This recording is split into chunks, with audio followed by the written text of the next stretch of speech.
को एक question discuss करना है। जो मैंने आपको बताया इसके बिहाफ पर अपन एक क्वेश्चन और यहाँ पर कंसीडर करते हैं। तो वो क्वेश्चन क्या है, अगर हम लोग यहाँ पर अगर समझे, जैसे मैं आपको एक छोटा सा एक एग्जांपल देता हूँ, उसके बाद अपन अगले वाले टॉपिक पर मूव करेंगे। ये वाली चीज़ भी मुझे समझाना थोड़ा सा ज़रूरी था। अगर मुझे ये वाला क्वेश्चन अगर दे रखा है और यहाँ पर अगर हमें ऑर्डर ऑफ द स्टेबिलिटी को फाइंड आउट अगर करना है, तो ऐसे केस में what will be the order of the stability of these carbocations here। अगर हम यहाँ पर इनको स्टेबिलिटी को अगर कंसीडर करें तो इनकी स्टेबिलिटी का ऑर्डर क्या होगा। इस एग्जांपल से भी हम काफ़ी सारी चीज़ों को यहाँ पर समझ सकते हैं। अब आप मेरी बात को सुनना। आज अगर मैं ये वाले क्वेश्चन की अगर मैं बात करता हूँ बच्चों, इस वाले क्वेश्चन में यहाँ पर मैं आपसे क्या कहना चाहता हूँ, सी देखो, सबसे पहला कंसेप्ट होता है बेटा एरोमेटिसिटी। ये वाला जो मेरा मॉलिक्यूल है इट इज एरोमेटिक। एरोमेटिसिटी का मतलब ये नहीं होता कि you have to see only aromatic. Aromatic, non aromatic और एंटी एरोमेटिक, आपको ये पता होना चाहिए anti aromatic compound highly unstable होते हैं। अगर एंटी एरोमेटिक कंपाउंड अगर हाईली अनस्टेबल अगर होते हैं, ऐसे केस में ये वाला मेरा मॉलिक्यूल एंटी एरोमेटिक है। अगर ये एंटी एरोमेटिक कंपाउंड है तो भैया ये तो मेरा अनस्टेबल है। अगर मैं इन दोनों की अगर मैं बात करूं तो ये वाला जो मेरा कार्बोकेटायन है ये वाला मेरा नॉन एरोमेटिक है, और यहां पर अगर मैं बात करूं तो ये वाला कार्बोकेटायन भी मेरा नॉन एरोमेटिक है। ऐसे केस में आज अगर हम यहां पर अगर समझें तो मैं आपसे क्या कहना चाह रहा हूं, ये वाला मेरा कंपाउंड अगर एरोमेटिक है, इसका मतलब ये तो मेरा मैक्सिमम स्टेबल होगा। और आज अगर ये वाला मेरा एंटी एरोमेटिक है तो ये मेरा मिनिमम स्टेबल होगा, और ये दोनों बीच में आएंगे। अब सुनो, एरोमेटिसिटी से क्या सेपरेशन हुआ।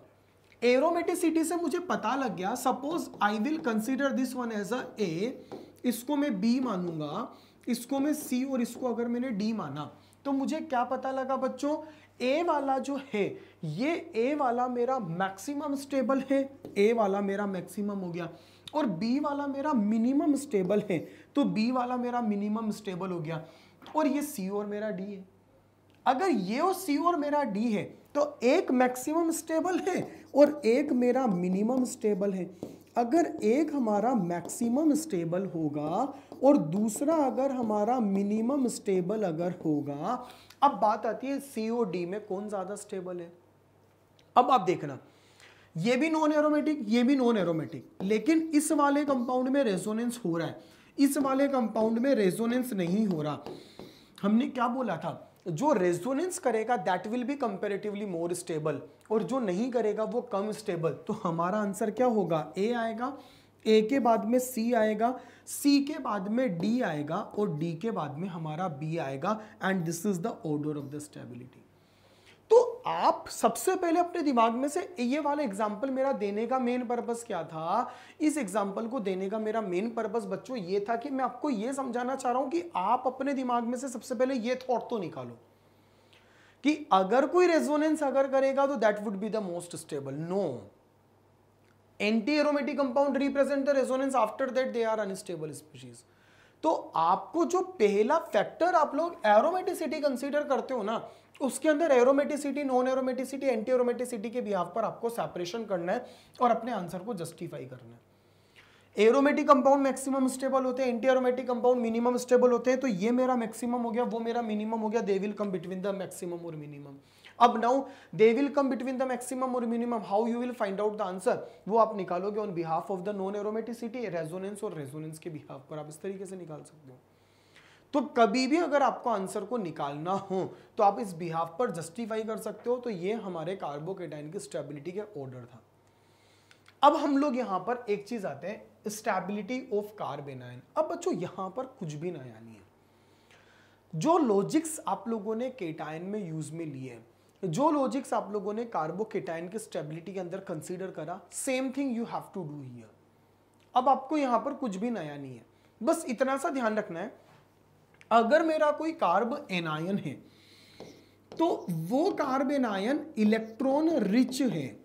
अगर ये कार्ब एनायन अगर इलेक्ट्रॉन रिच है ऐसे केस में मैंने आपसे क्या चीज कहा कि since it is the electron rich, तो यहां पर अगर कोई प्लस m वाला या प्लस h वाला या प्लस i वाला अगर ग्रुप कनेक्ट होगा तो यह क्या करेंगे, they will decrease the stability here, ये स्टेबिलिटी को डिक्रीज करेंगे, क्योंकि अगर ये इलेक्ट्रॉनों को अगर इन्होंने डोनेट करा तो वो कार्बन आयन में इलेक्ट्रॉनिक रिपल्शन क्रिएट करेंगे तो स्टेबिलिटी डाउन हो जाएगी।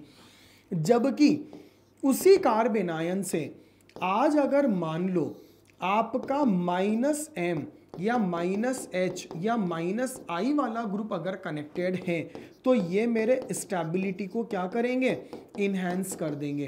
क्यों इनहेंस कर देंगे, क्योंकि सीधी सी बात है ये इलेक्ट्रॉनों को विड्रॉ करेंगे तो इसके न्यूट्रल होने के चांसेस बढ़ जाएंगे। तो वही मैंने आपको बताया, directly proportional to the -m -h -i, inversely proportional to the +m +h और +i। अपन क्वेश्चंस पर आते हैं, होपफुली हमें चीजों को समझ में आए। वही फिनोमिना आपको लगाना है। क्या फिनोमिना लगाना है, सबसे पहले अगर अपन देखेंगे हमें एरोमेटिसिटी को देखना है, फिर हमें रेजोनेंस को देखना है, फिर हमें हाइपर, बस कार्बन आयन ध्यान रखना हाइपर कॉन्जुगेशन को शो नहीं करता, आपको फिर यहां पर इंडक्टिव इफेक्ट को लगाना है। अब अगर अपन यहां पर अगर देखेंगे तो सिंपल कंसेप्ट है। क्या कंसेप्ट है, ये मेरा CH3 जो है यहां पर अगर अपन समझें तो this CH3 will show the +i effect. यहां पर 3 CH3 है, ज्यादा +i को शो करेगा। अगर ज्यादा +i को अगर शो करेगा तो वो ऑलरेडी इलेक्ट्रॉन रिच है, जितना ज्यादा इलेक्ट्रॉन देगा और डिस्टेबलाइज हो जाएगा। यहां पर डोनेट करने वाले थोड़े से कम है, तो आप अगर +i अगर देखोगे यहां पर +i मिनिमम है, यहां पर +i मिनिमम है, यहां पर +i मैक्सिमम है। तो आज पहले से ही इलेक्ट्रॉन रिच है, जितना और इलेक्ट्रॉन देंगे डिस्टेबलाइज होंगे। So what should be the order of the stability, A should be maximum, A के बाद सी और सी के बाद में बी, और that will become the answer of the question. This is the order of the stability. और अपन examples पर आते हैं, आपको समझ में आएगा। आपको सबसे पहले देखना है who will show the aromaticity. इन तीनों में कोई एरोमेटिसिटी को शो करेगा क्या, no one will show the aromaticity. फिर बात आती है रेजोनेंस। मैंने आपको बताया था डबल बॉन्डेड कार्बन पर अगर कोई चार्ज आता है तो वो कभी भी रेजोनेंस को शो नहीं करता। यहां पर एरोमेटिसिटी वाला फैक्टर भी आपका अप्लाई नहीं होगा, यहां पर भी एरोमेटिसिटी वाला फैक्टर आपका अप्लाई नहीं होगा, इधर भी एरोमेटिसिटी वाला फैक्टर अप्लाई नहीं होगा। बच्चों मैं सीक्वेंशियल तरीके से इसलिए चल रहा हूं क्या, ताकि आपको चीजें समझ में आए। अगर अपन देखें रेजोनेंस इधर भी नहीं होगा, रेजोनेंस इधर भी नहीं होगा और रेजोनेंस इधर भी नहीं होगा। हाइपर कॉन्जुगेशन तो you know very well we don't follow in the inductive effect. ये मैंने आपको hyper conjugation we don't follow hyper conjugation in the carbon ion, ये मैंने आपको पहले भी समझा रखा है। अब अपन बात करते हैं, यहां पर आंसर एक चीज से निकलेगा। ये वाला जो मेरा कार्ब एनायन है यह sp हाइब्रिडाइज्ड है, ये वाला जो मेरा कार्ब एनायन है sp2 हाइब्रिडाइज्ड है, और ये वाला कार्ब एनायन मेरा sp3 हाइब्रिडाइज्ड है। अगर ये sp हाइब्रिडाइज्ड है, ऐसे केस में आज अगर आप इसकी इलेक्ट्रोनेगेटिविटी की बात करोगे, इसकी इलेक्ट्रोनेगेटिविटी की वैल्यू होगी 3.25, इसकी इलेक्ट्रोनेगेटिविटी की वैल्यू होगी 2.75, और इसकी इलेक्ट्रोनेगेटिविटी की जो वैल्यू होती है वो इलेक्ट्रोनेगेटिविटी की वैल्यू होती है 2.50। ये इलेक्ट्रोनेगेटिविटी की वैल्यू क्यों चेंजेस हो रही है, आपने अगर कभी सुना होगा sp में परसेंटेज ऑफ s कैरेक्टर, यहां पर अगर हम समझें तो इसमें परसेंटेज ऑफ s कैरेक्टर 50% होते हैं बच्चों। अगर इसमें परसेंटेज ऑफ s कैरेक्टर अगर 50 है, यहां पर अगर हम देखें तो यहां पर परसेंटेज ऑफ s कैरेक्टर कितने हैं, 33.33 है, और यहां पर अगर अपन देखेंगे परसेंटेज ऑफ s कैरेक्टर कितने हैं, 25 है। जिसमें s कैरेक्टर ज्यादा होंगे वह क्लोज टू द न्यूक्लियस होगा, और अगर वो क्लोज टू द न्यूक्लियस अगर होगा तो न्यूक्लियस का नेचर क्या होता है? आज अगर आप देखोगे तो यहां पर अगर हम समझें तो मैंने आपसे क्या बोला, आज अगर जैसे जैसे परसेंटेज ऑफ एस कैरेक्टर अगर बढ़ेंगे तो वो क्या होगा, वो क्लोज टू द न्यूक्लियस होगा। और अगर वो न्यूक्लियस के अगर क्लोज होगा तो इलेक्ट्रॉनों को विड्रॉ करने की टेंडेंसी भी ज्यादा होगी, क्योंकि न्यूक्लियस जैसे कैरेक्टर होंगे। जिसमें एस के कैरेक्टर ज्यादा है वो एस अगर ज्यादा होंगे तो क्लोज टू द न्यूक्लियस होगा। अगर न्यूक्लियस के क्लोज अगर होगा तो न्यूक्लियस जैसे कैरेक्टर होंगे, तो न्यूक्लियस क्या है, प्लस है, तो उसकी इलेक्ट्रॉनों को विड्रॉ करने की टेंडेंसी ज्यादा है, तो इलेक्ट्रॉन विड्रॉइंग टेंडेंसी ज्यादा होगी। और अगर इलेक्ट्रॉन विड्रॉइंग टेंडेंसी अगर ज्यादा होगी तो इलेक्ट्रोनेगेटिविटी भी ज्यादा होगी। ऐसी परिस्थिति में यहां पर इलेक्ट्रोनेगेटिविटी इसकी मैक्सिमम है। और इलेक्ट्रोनेगेटिविटी अगर मैक्सिमम है तो आपने सुना होगा क्या कि more electronegative atom having negative charge, अगर मान लो आपके मोर इलेक्ट्रोनेगेटिव एटम पर अगर कभी भी नेगेटिव अगर आएगा तो that will become the maximum stable. More electronegative अपने ऊपर नेगेटिव को बियर कर सकता है, इसलिए वो मेरा मैक्सिमम स्टेबल होगा। तो ये मेरा मोर इलेक्ट्रोनेगेटिव है, नेगेटिव आया मैक्सिमम स्टेबल होगा। और वो लीस्ट इलेक्ट्रोनेगेटिव है, उसके ऊपर नेगेटिव इतना ज्यादा स्टेबिलिटी प्रोवाइड नहीं करेगा। So what is the order of the stability? A will be the maximum stable, B is little bit down, C is the least stable here. वो हमने जो निकाला वो इस कंसेप्ट पर निकाला और वो सारी चीजें मैंने आपको समझाने की कोशिश करी।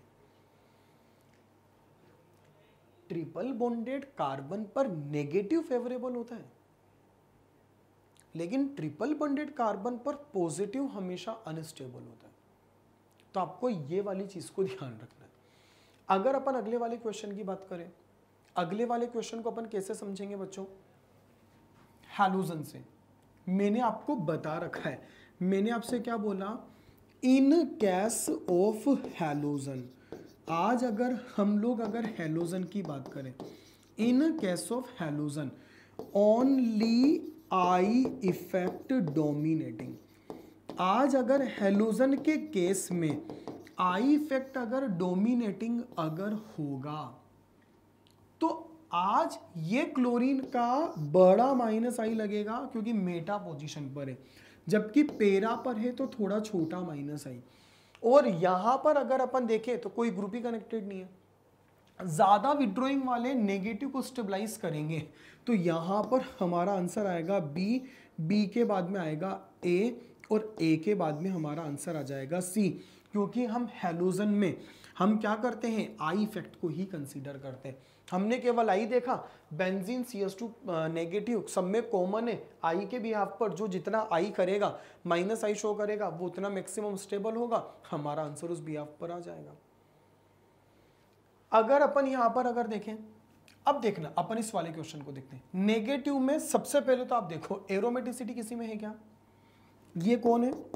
ये हमारा ऐसा है। अगर ये वाला हमारा ऐसा है, मैंने क्या बोला था एरोमेटिसिटी, आज अगर कोई चार्ज किसी मॉलिक्यूल के एरोमेटिसिटी के लिए अगर रिस्पॉन्सिबल होगा तो हम उस चीज को कंसीडर करेंगे। ऐसे केस में मैंने आपसे क्या बोला, अगर कोई नेगेटिव किसी के लिए अगर यहां पर मैंने आपको बोला अगर कोई नेगेटिव किसी मॉलिक्यूल के एरोमेटिसिटी के लिए रिस्पॉन्सिबल होगा तो हम कंसीडर करेंगे। अब ये नेगेटिव केस बेंजीन के एरोमेटिसिटी के लिए रिस्पॉन्सिबल है क्या? नहीं। आज अगर आप नेगेटिव यहां से हटा लोगे तो क्या बेंजीन एरोमेटिक नहीं रहेगा क्या? बिल्कुल रहेगा। ऐसे केस में ये वाला फंडा तो लग ही नहीं सकता, एरोमेटिसिटी नहीं लगेगा। अब आपने अगला देखा रेजोनेंस, क्या इसमें रेजोनेंस होगा? इसमें कोई रेजोनेंस नहीं है। क्या इसमें रेजोनेंस होगा? इसमें कोई रेजोनेंस नहीं है। क्या इसमें रेजोनेंस होगा? कोई रेजोनेंस नहीं है। क्या इसमें रेजोनेंस होगा? हाँ जी, इसमें तो रेजोनेंस होगा। अगर इसमें रेजोनेंस अगर है, इसका मतलब ये मेरा मैक्सिमम स्टेबल है, और ये मेरा अगर मैक्सिमम स्टेबल है इसका मतलब C will come first. Hyper conjugation तो आप नेगेटिव में देखते ही नहीं हो, तो सीधा इंडक्टिव पर आओ। इंडक्टिव पर अगर आएंगे तो इस वाले ग्रुप का बहुत बड़ा प्लस आई इफेक्ट लगेगा। यहां पर अगर अपन देखें तो इसका प्लस आई थोड़ा सा छोटा लगेगा और यहां पर प्लस आई वाला कोई ग्रुप भी कनेक्टेड नहीं है, तो प्लस आई वाले नेगेटिव को डिस्टेबलाइज करने का काम करेंगे। तो सी के बाद में कौन आएगा, सी के बाद में डी आएगा, डी के बाद में ए और बी में से कौन आएगा, A will come first and then B will go there, और हमारा आंसर आएगा सी डी और ए और बी। तो कभी भी अगर आप कार्बेनाइन की स्टेबिलिटी अगर निकालेंगे इस प्रकार से निकालते हैं। अब यहां पर मैं एक चीज आपको समझाता हूं, मेरी बात को सुनना बच्चों। अगर हम इन कार्बेनाइन की स्टेबिलिटी को अगर चेक करना है तो देखिएगा, यहां पर आज अगर हम समझें तो पहले तो मैं आपको यहां पर एक चीज समझाता हूं। हमें सबसे पहले रेजोनेंस देखना है कि कहां कहां पर रेजोनेंस होने के चांसेस है।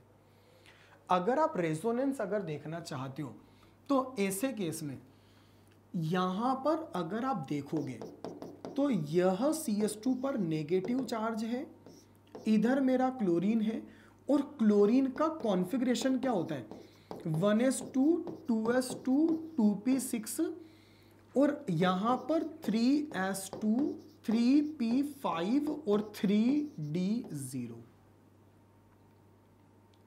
ऐसे केस में यहां पर इस क्लोरीन के पास में पूरा वैकेंट डी ऑर्बिटल प्रेजेंट है। अगर इसके पास में अगर पूरा वैकेंट डी ऑर्बिटल अगर प्रेजेंट है तो मेरा आपसे ये कहना है बच्चों कि अगर इसके पास में पूरा वैकेंट डी ऑर्बिटल अगर प्रेजेंट है तो ये वाला नेगेटिव इसके वैकेंट डी ऑर्बिटल में शिफ्ट हो जाएगा और they will show the vacant orbital resonance. यहां पर वैकेंट ऑर्बिटल रेजोनेंस हो जाएगा। अगर अपन इसकी बात करें तो ये मेरा CH2 पे नेगेटिव है और C ट्रिपल बॉन्ड N ऐसा होता है, रेजोनेंस तो मेरा यहां पर भी होगा, ये वाला भी मॉलिक्यूल रेजोनेंस करेगा। ये एक स्पेसिफिक टाइप का रेजोनेंस होता है। अगर किसी के पास में अगर कोई चार्ज हो नेगेटिव और पड़ोस में अगर उसके पास खाली जगह है, जैसे उसके पास वैकेंट डी ऑर्बिटल है, तो वो जो नेगेटिव है ना उसके वैकेंट डी ऑर्बिटल में शिफ्ट हो जाएगा और रेजोनेंस को शो करेगा। अगर अपन इस वाले की अगर बात करें तो ये वाला जो मेरा मॉलिक्यूल है, ये वाला मेरा मॉलिक्यूल भी क्या करेगा, ये वाला मेरा मॉलिक्यूल भी रेजोनेंस को शो करेगा। अच्छा, अगर अपन देखें क्या उस वाले में रेजोनेंस होगा क्या, यहां पर रेजोनेंस के कोई भी चांसेस नहीं है। अगर नहीं है इसका मतलब ये मेरा मिनिमम स्टेबल हो जाएगा।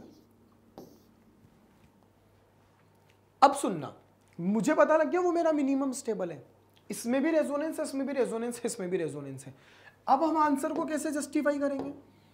अगर रेजोनेंस अगर तीनों में है तो how you will justify your answer. तो आप अगर आंसर को जस्टिफाई करना चाहते हो तो बच्चों आपने कभी भी देखा होगा order of minus I effect. Minus I effect का ऑर्डर क्या होता है, NO2 का माइनस आई सबसे ज्यादा होता है, फिर CN का होता है और फिर Cl का होता है। मैंने देखा पहले ने भी रेजोनेंस करा, दूसरे ने भी करा, तीसरे ने भी करा। अब अगर तीनों ने करा तो अब आपको क्या देखना है, कौन ज्यादा इंडक्टिव को लगाएगा। यहां पर NO2 का जो माइनस आई होता है वो इसका माइनस आई क्या होगा, मैक्सिमम होगा, मैक्सिमम होगा, और इसका माइनस आई कम होगा और उसका थोड़ा सा मॉडरेट लेवल का होगा। तो हमारा आंसर क्या जाएगा, जिसका माइनस आई मैक्सिमम वो नेगेटिव को स्टेबलाइज करेगा। सी हमारा सबसे पहले, सी के बाद बी आ जाएगा, बी के बाद ए आ जाएगा और लास्ट में मेरा डी आएगा। सो what is the order of the stability, हमारा आंसर इस प्रकार से जस्टिफाई होगा। तो कभी भी अगर आपको अपने आंसर को अगर निकालना है तो आप वही फिनोमिना को यूज में लो, वही कंसेप्ट आप देखो। हमें पहले रेजोनेंस देखना है, इंडक्टिव देखना है, सारी चीजें करनी है, उसके भी यहाँ पर अपने आंसर को अपन को जस्टिफाई करना है। मतलब हम लोग ये क्वेश्चन जब कर रहे हैं ना तो यहाँ पर हम सारे इफेक्ट को एक साथ कंक्लूड करते हुए फिर क्वेश्चन को सर्व कर रहे हैं ताकि हम समझ सके कि हम बेसिकली यहाँ पर करना क्या चाहते हैं। अब जैसे एक एग्जाम्पल आप देखिए, बड़ा प्यारा सा एग्जाम्पल है, अब आपको सुनना है। अगर अपन इस वाले में इन सबको थोड़ा सा यहां पर एक्सपांड करके लिखता हूं ताकि उस एक्सपांशन के बाद आपको चीजें बड़ी इजीली क्लियर होगी। अगर मैं ए वाला कंपाउंड अगर ड्रॉ करूं, ए वाला कंपाउंड एक्चुअली मेरा ऐसा है,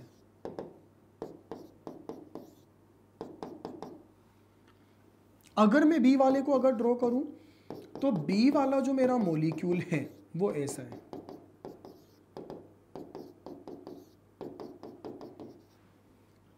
हम सी वाले की अगर बात करें तो मेरा सी वाला कंपाउंड ऐसा है।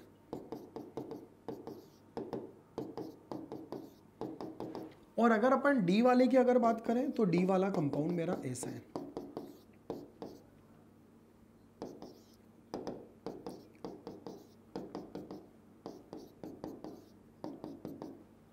अब आप देखना बच्चों, आज अगर हम इन क्वेश्चंस को अगर देखें, मैंने आपको जो तरीका बताया, follow the same concept here. सबसे पहले हमें क्या देखना है? एरोमेटिसिटी। क्या आपके किसी में एरोमेटिसिटी आपको लग रही है क्या? नो वे। फिर सेकंड कंसेप्ट हमको क्या देखना है? रेजोनेंस। अब अगर हमें सेकंड कंसेप्ट अगर रेजोनेंस अगर देखना है तो आप ये देखो कौन कौन रेजोनेंस कर रहा है। क्या पहले में रेजोनेंस हो रहा है क्या? हाँ जी। क्या दूसरे में रेजोनेंस हो रहा है क्या? हाँ यार, ज्यादा रेजोनेंस हो रहा है हाथ पर।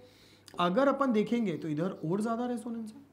अगर अपन देखेंगे यहां पर भी रेजोनेंस ज्यादा हो रहा है।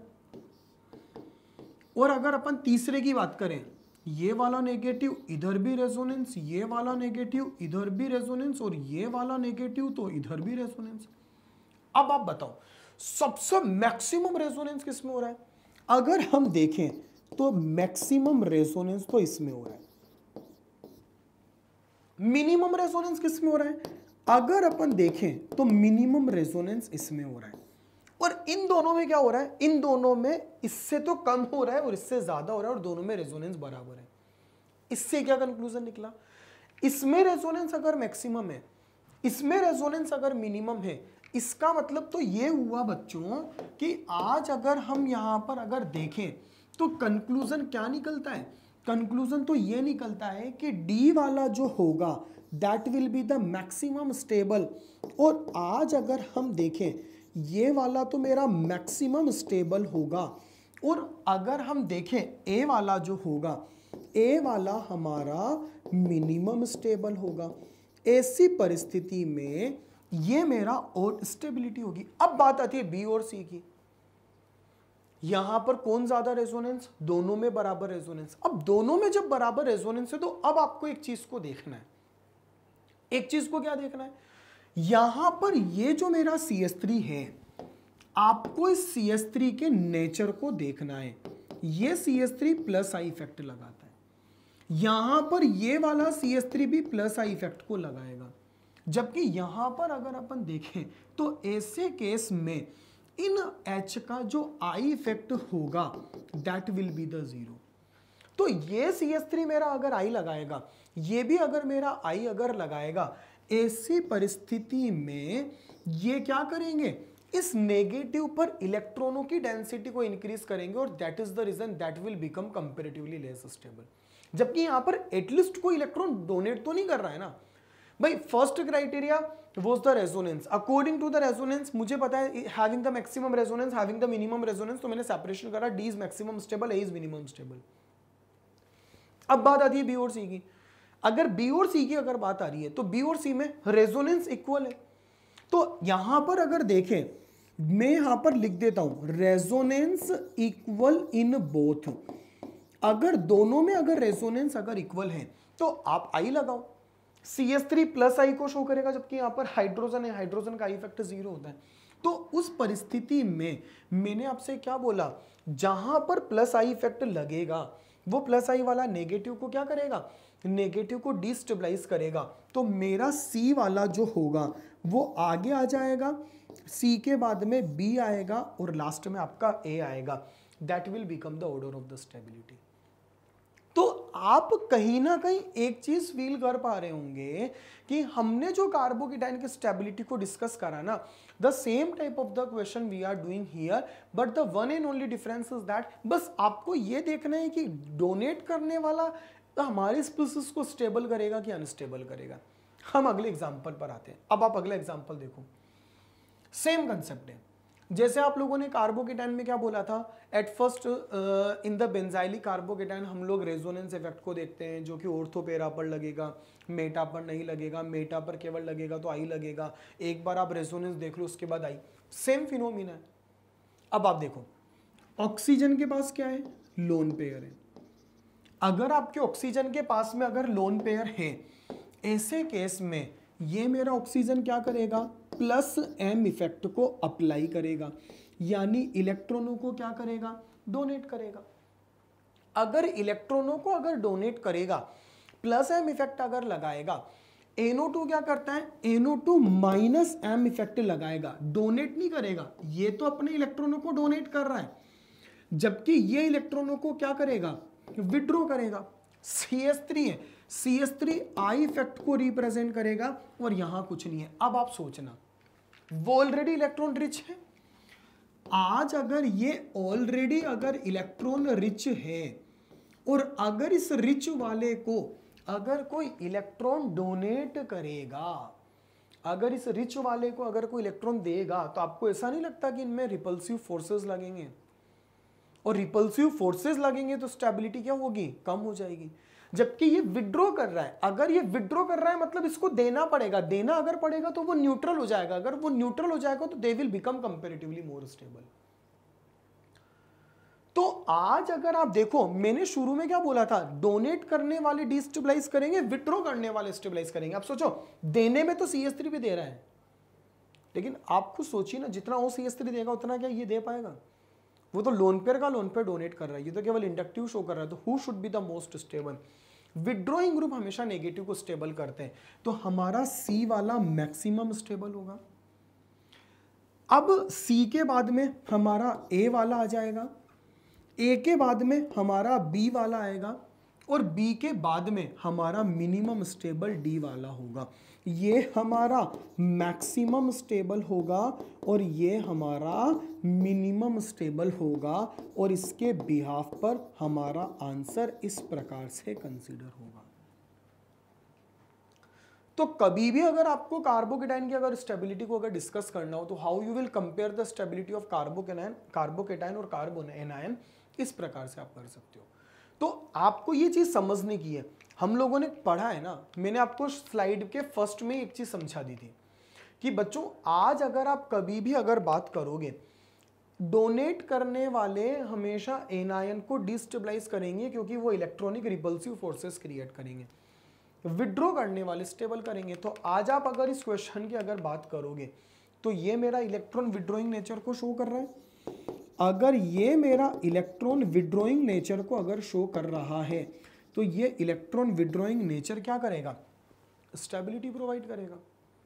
वो डोनेटिंग नेचर डिस्टेबलाइज करेगा, और इस प्रकार से हम आंसर को जस्टिफाई करेंगे।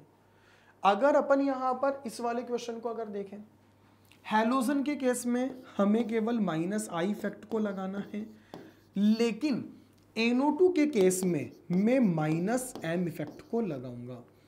मैंने बोला ये मेरा -I है और वो मेरा -M है, मैंने बोला M इफेक्ट ज्यादा डोमिनेटिंग है, ये I के हिसाब से खींच रहा है, वो M के हिसाब से खींच रहा है। तो जो M के हिसाब से खींच रहा है that is comparatively more dominating here. अगर वो ज्यादा डोमिनेटिंग अगर होगा, उस केस में हम लोग यहां पर क्या बोलेंगे कि यहां पर मतलब हैव मोर विड्रॉइंग टेंडेंसी। आज अगर इसकी having more electron withdrawing tendency, इसके अगर इलेक्ट्रॉनों को विड्रॉ करने की टेंडेंसी अगर ज़्यादा है, तो हमारा आंसर जो आएगा वो इसकी स्टेबिलिटी ज़्यादा और इसकी स्टेबिलिटी कम होगी, और वो हमने निकाला। यहाँ पर केवल I इफेक्ट लगेगा, यहाँ पर M लगेगा, वो -M इसको स्टेबलाइज करेगा, ये कंपेरेटिवली कम स्टेबल होगा, और that is the order of the stability of these compounds. जो कार्बोएनायन की जब हम लोग स्टेबिलिटी की बात करते हैं, तो जैसे कि हम लोग कार्बोकेटाइन को स्टेबिलिटी कंसीडर करते हैं, वैसे कि वैसे हम लोग कार्बोएनायन की स्टेबिलिटी को कंसीडर करना है। तो यहाँ पर जो हमारे सामने क्वेश्चन है, again our question is the same, we want to find out the stability of carboanion. हम लोगों ने रूल कैसे लगाने, go with the aromaticity, then resonance, then hyper conjugation and then inductive effect. Anion जो कि hyper conjugation show नहीं करता, तो हम उसको अवॉइड कर सकते हैं। Suppose if we want to solve the question, मुझे पता है इन दोनों क्वेश्चंस के अंदर आप लोगों का एरोमेटिसिटी लगेगा नहीं। अगर हम बात करते हैं रेजोनेंस की, तो ये वाला मेरा मॉलिक्यूल रेजोनेंस को शो करेगा, जबकि ये वाला मेरा मॉलिक्यूल रेजोनेंस को रिप्रेजेंट नहीं करेगा। How it will show the resonance? ये जो चार्ज है it will go here and this pi bond will transfer here. तो since it is showing the resonance and my molecule is not showing the resonance, in that condition what will happen? The stability of the first molecule is comparatively higher than second molecule. इसी प्रकार से अगर हम इस वाले question की अगर बात करें, आपको वही कंसेप्ट्स फॉलो करने जो कंसेप्ट्स मैंने आप लोगों को बोले। जैसे आज अगर हम इस वाले कंपाउंड की अगर बात करें, तो यहाँ पर आपका एरोमेटिसिटी वाला फंडा नहीं लगेगा। So what you have to do, आप लोगों को यहाँ पर रेजोनेंस को देखना है। बच्चों ये वाला जो मेरा नेगेटिव है, ये नेगेटिव इधर भी रेजोनेंस करेगा और ये वाला नेगेटिव इधर भी रेजोनेंस करेगा। जबकि आज अगर अपन देखें तो ये वाला नेगेटिव केवल एक ही डायरेक्शन में रेजोनेंस शो करेगा, जबकि यहाँ पर अगर आप देखेंगे तो there will be no any type of the resonance. So आज अगर आप देखोगे तो this molecule will show more resonance, this molecule will show less resonance and our this molecule not showing any type of the resonance. More resonance will be more stable. आज अगर हम देखें थोड़ा सा कम रेजोनेंस होगा, विल बी लेस स्टेबल। और अगर तुम्हारा रेजोनेंस नहीं होगा that will be the least stable. तो उसके बेसिस पर अगर हम देखें तो that is the order of the stability of these species. तो कंसेप्ट बड़ा सिंपल है, हमको इन चीजों को फॉलो करना है। अब देखिएगा, मैंने आपको ये वाला फंडा पहले बताया था बच्चों। आज अगर मेरे कार्बन पर नेगेटिव चार्ज अगर प्रेजेंट है तो ये वाला जो नेगेटिव रहेगा, हमारे क्लोरीन के पास में वैकेंट ऑर्बिटल प्रेजेंट होता है।